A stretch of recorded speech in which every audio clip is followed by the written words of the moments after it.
नमस्कार, मैं पूजा। उत्तर प्रदेश की बड़ी खबरों में आपका स्वागत है। आज है 22 दिसंबर, दिन सोमवार। खबरों की ओर बढ़ने से पहले विकास नीतियों और सुधारों की ताज़ी अपडेट्स के लिए हमारे YouTube चैनल डेली यूपी खबर को भी सब्सक्राइब करना न भूलें। अब डालते हैं एक नजर आज की सुर्खियों पर।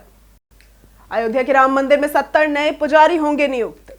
पेंडिंग भर्तियों के लिए बनेगा स्पष्ट कैलेंडर। गाजियाबाद में हटेंगे 4 लाख वोटरों के नाम।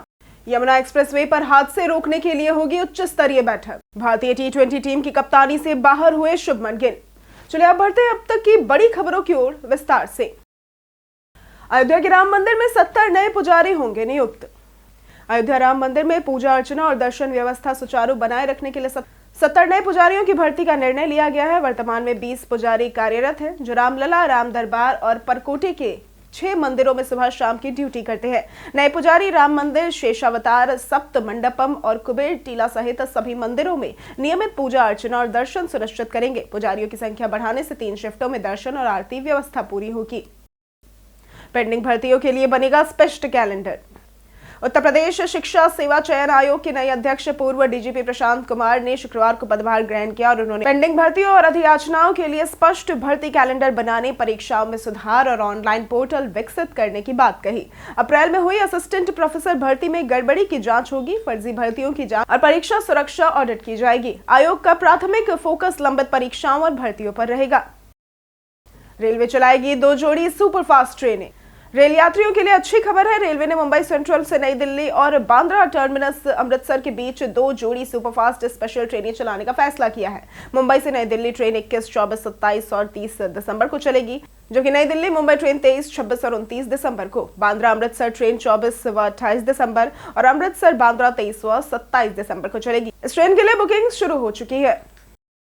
उत्तर भारत में ठंड और कोहरे का कहर जारी। उत्तर भारत में कड़ाके की ठंड और घने से बहुत घने कोहरे का दौर जारी है। मौसम विभाग ने उत्तराखंड, यूपी, हरियाणा, पंजाब, झारखंड और मध्य प्रदेश में विभिन्न तारीखों पर कोहरे और कोल्ड डे की चेतावनी दी है। कई राज्यों में न्यूनतम तापमान 5 से 10 डिग्री के बीच है। उत्तर पश्चिम भारत में पहले हल्की बढ़ोतरी, फिर तेज गिरावट से ठंड बढ़ेगी। महाराष्ट्र, कर्नाटक और तेलंगाना में शीतलहर का अलर्ट जारी है। गाजियाबाद में हटेंगे 4 लाख वोटरों के नाम। दिल्ली से सटे गाजियाबाद में वोटर लिस्ट के स्पेशल इंटेंसिव रिवीजन यानी कि SIR के तहत अपात्र मतदाताओं के नाम हटाने की प्रक्रिया शुरू हुई है। प्रारंभिक आंकड़ों के अनुसार करीब 4.64 लाख नाम हटेंगे, जिनमें 3.98 लाख अन्य जिलों में शिफ्ट हुए और 64,000 मृतक शामिल है। साहिबाबाद और मुरादनगर विधानसभा क्षेत्रों में बदलाव सबसे अधिक है। प्रशासन ने मतदाताओं से सूची की जांच करने की अपील की है। होम्योपैथी दवा खरीद में बड़ा घोटाला। होम्योपैथी विभाग में दवाओं की खरीद में गंभीर अनियमितताएं सामने आई है। जेम टेंडर की आड़ में MSME को बाहर कर चुनिंदा कंपनियों को लाभ पहुंचाया गया है। आवश्यक दवा सूची की अनदेखी, ब्रांड आधारित निविदाएं, बिना ड्रग लाइसेंस टेंडर और अलग अलग जिलों में एक ही दवा की भारी कीमत भिन्नता उजागर हुई। आयुष मिशन की तुलना में दवाएं कई गुना महंगी खरीदी गई, जिससे पारदर्शिता और प्रतिस्पर्धा पर सवाल खड़े हुए। नए साल पर हवाई टिकट लगभग हुई फुल। नए साल को देखते हुए विमानों के टिकट पहले ही 95% तक बुक हो चुके हैं। कोहरे के कारण लगातार उड़ानें रद्द होने से यात्रियों ने पहले से टिकट लेना शुरू कर दिया है। गोवा, केरल, पोर्ट ब्लेयर लोगों की पहली पसंद है, जबकि राजस्थान और गुजरात की भी काफी मांग रही है। वाराणसी से कई शहरों के लिए कनेक्टिंग फ्लाइट भी उपलब्ध है। सीटें लगभग फुल होने के कारण विमानन कंपनियों ने किराया बढ़ा दिया है। रद्द उड़ानों के यात्रियों को अगले दिन शिफ्ट करने से भी दबाव बढ़ा है, जिससे कुछ कनेक्टिंग फ्लाइट के किराए काफी महंगे हो गए हैं। यमुना एक्सप्रेसवे पर हादसे रोकने के लिए होगी उच्च स्तरीय बैठक। यमुना एक्सप्रेसवे पर कोहरे से हुए भीषण हादसे के बाद सुरक्षा उपायों को लेकर 24 दिसंबर को उच्च स्तरीय बैठक होगी। हादसे की जांच 2 टीमें कर रही हैं। कोहरे वाले स्थानों की पहचान कर फॉग लाइट, साइनेज और रिफ्लेक्टर लगाए जाएंगे। अधिक कोहरे में वाहनों की आवाजाही रोकी जाएगी। हाईवे पर डिवाइडर सुधार और नो पार्किंग व्यवस्था भी की जा रही है। यूपी में बढ़ी प्रदूषण जांच फीस। उत्तर प्रदेश में 1 जनवरी से डीजल को छोड़कर सभी वाहनों की प्रदूषण जांच फीस 5 रुपए तक बढ़ जाएगी। पेट्रोल 2 पहिया का शुल्क 70, तिपहिया व 4 पहिया का 90 रुपए होगा, जबकि डीजल का शुल्क 120 रुपए ही रहेगा। बिना वैध PUC के 10,000 रुपए तक का जुर्माना लगेगा। इलेक्ट्रिक वाहन पूरी तरह से मुक्त रहेंगे। अयोध्या से वाराणसी के लिए चलेगी हाई स्पीड रेल। सरकार अयोध्या, वाराणसी और प्रयागराज को तेज व सुगम परिवहन से जोड़ने के लिए बुलेट ट्रेन चलाने की योजना बना रही है, जिससे लखनऊ और दिल्ली भी जुड़ेंगे। ये योजना आवास विभाग के विजन 2047 में शामिल है। वो 2 हाई स्पीड रूट प्रस्तावित है और इसके साथ ही 1500 किलोमीटर क्षेत्र में नमो भारत RRTS से कई शहरों को जोड़ा जाएगा। आगरा अलीगढ़ ग्रीन एक्सप्रेसवे को मिली रफ्तार। आगरा से अलीगढ़ तक हाथरस होकर प्रस्तावित 65 किलोमीटर ग्रीन फील्ड एक्सप्रेसवे का निर्माण कार्य शुरू हो गया है। एनएचएआई ने सर्वे पूरा कर लिया और 1536.9 करोड़ की लागत से बनने वाले इस एक्सप्रेसवे में 49 ओवरब्रिज, अंडरपास व रेलवे ओवरब्रिज होंगे। इसके पूरा होने पर आगरा से अलीगढ़ की दूरी 1 घंटे में तय होगी। लक्ष्य दिसंबर 2027 है। समय पूर्व नवजातों के लिए लीसा तकनीक का होगा इस्तेमाल। एसएन मेडिकल कॉलेज के बाल रोग विभाग में समय पूर्व जन्मे गंभीर नवजातों के इलाज में लीसा तकनीक लागू होगी।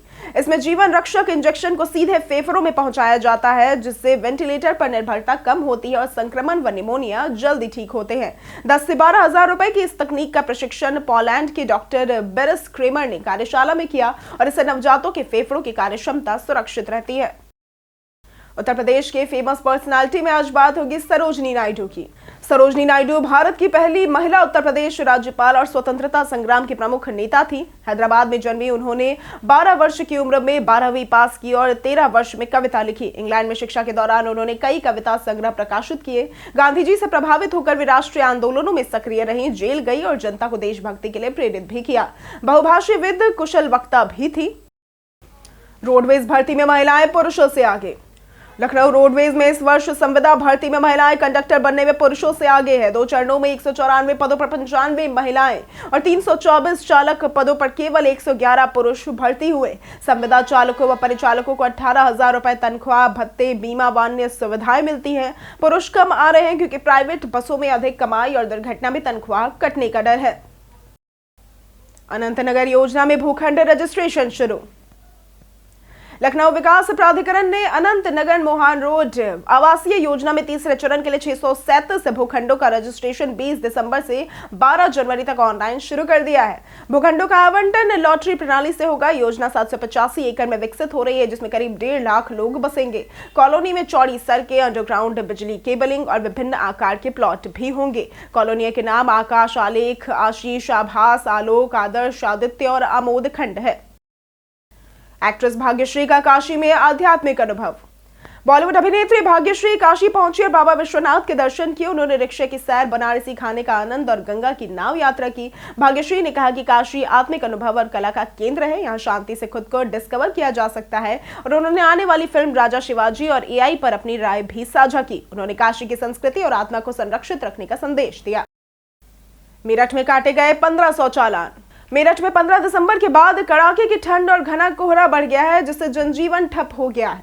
दिन का अधिकतम तापमान 18.2 डिग्री सेल्सियस और न्यूनतम 10.6 डिग्री सेल्सियस दर्ज हुआ। कोहरे के कारण हाईवे पर वाहन धीमी रफ्तार में चले और 1500 चालान कटे। प्रशासन अलर्ट मोड में रहा। सड़क किनारे वाहन खड़े करने पर सख्त कार्रवाई हुई। एसएसपी ने नो पार्किंग और सुरक्षा नियमों का विशेष अभियान जारी रखा। कई कारणों से दर्ज है भारत के इतिहास में आज की तारीख। 1966 में जवाहरलाल नेहरू विश्वविद्यालय नई दिल्ली की स्थापना जेएनयू अधिनियम के अंतर्गत भारतीय संसद द्वारा की गई थी। 1851 में भारत में पहली मालगाड़ी रुड़की से पिरन के बीच चलाई गई थी। 1948 में पंकज सिंह का जन्म हुआ था। ये समकालीन हिंदी कविता के महत्वपूर्ण कवि थे। 1666 में गुरु गोविंद सिंह का जन्म हुआ था। ये सिखों के 10वें व अंतिम गुरु थे। 2014 में माधवी सरदेसाई का निधन हुआ था। ये महिला साहित्यकार जो कोंकणी साहित्यिक जर्नल जाग की संपादक थी। उत्तर प्रदेश बर्थडे स्पेशल में बात होगी अश्विनी लोहानी की। अश्विनी लोहानी का जन्म कानपुर उत्तर प्रदेश में हुआ था। उन्होंने सेंट एलोसियस हाई स्कूल कानपुर से शिक्षा प्राप्त की और जमालपुर स्थित Indian railway institute of mechanical and electrical engineering यानी IRIME से इंजीनियरिंग की पढ़ाई की। वे मैकेनिकल, इलेक्ट्रिकल और दूरसंचार में प्रशिक्षित हैं। उनके पास इंस्टीट्यूशन ऑफ इंजीनियर्स कोलकाता से 4 इंजीनियरिंग डिग्रियां भी हैं और वे इंजीनियर्स इंडिया और chartered institute of logistics and transport के फेलो भी हैं। अनंतनगर में 12 जनवरी तक होगा तीसरे चरण का रजिस्ट्रेशन। लखनऊ विकास प्राधिकरण ने अनंत नगर आवासीय योजना में तीसरे चरण के लिए 637 भूखंडों का रजिस्ट्रेशन 20 दिसंबर से 12 जनवरी तक ऑनलाइन खोला है। भूखंड 112.5 से 450 वर्ग मीटर तक के हैं और आवंटन लॉटरी सिस्टम से होगा। योजना 785 एकड़ में विकसित हो रही है, जिसमें 1.5 लाख लोगों के बसने की संभावना है। कॉलोनी ग्रिड पैटर्न, चौड़ी सड़कें और अंडरग्राउंड बिजली की केबलिंग के साथ विकसित होगी। भारतीय T20 टीम की कप्तानी से बाहर हुए शुभमन गिल। शुभमन गिल को लगातार खराब प्रदर्शन और टीम संयोजन की वजह से भारत की टी20 टीम और उपकप्तानी से बाहर कर दिया गया है। चोटों और फॉर्म की कमी के कारण गिल टी20 वर्ल्ड कप 2026 के लिए 15 सदस्यीय टीम में नहीं है। चयन समिति ने 2 विकेट कीपर और टीम संतुलन को प्राथमिकता दी है। गिल का टी20 में प्रदर्शन कमजोर रहा है, जबकि टेस्ट और वनडे में वे सफल है। टीम में सूर्य कुमार यादव कप्तान, अक्षर पटेल उपकप्तान है। बीते दिन बहुत से लोगों ने हमारे वीडियो को लाइक और कमेंट किया था। जिन्होंने हमारे वीडियो पर लाइक और कमेंट किया था उनके नाम है मोहम्मद सिद्दीकी, विजय कुमार, रवि कुमार, रामलाल चौहान, शिवजतन मिश्रा, वसीम अहमद, वीर सिंह, शिवसागर सिंह, रामनारायण यादव और हरि राय। इसी के साथ बढ़ते हैं आज के सवाल की ओर। आज का सवाल है, आपके क्षेत्र में प्रदूषण की क्या स्थिति है? अब अपना जवाब हमें हमारे कमेंट सेक्शन में लिखकर जरूर बताएं। आज के लिए सिर्फ इतना ही। उत्तर प्रदेश की तमाम खबरों के साथ बने रहने के लिए देखते रहें डेली यूपी। और साथ ही अगर आप यूट्यूब चैनल पर देख रहे हैं तो चैनल को सब्सक्राइब करें, और अगर आप फेसबुक पेज पर देख रहे हैं तो लाइक और फॉलो जरूर करें।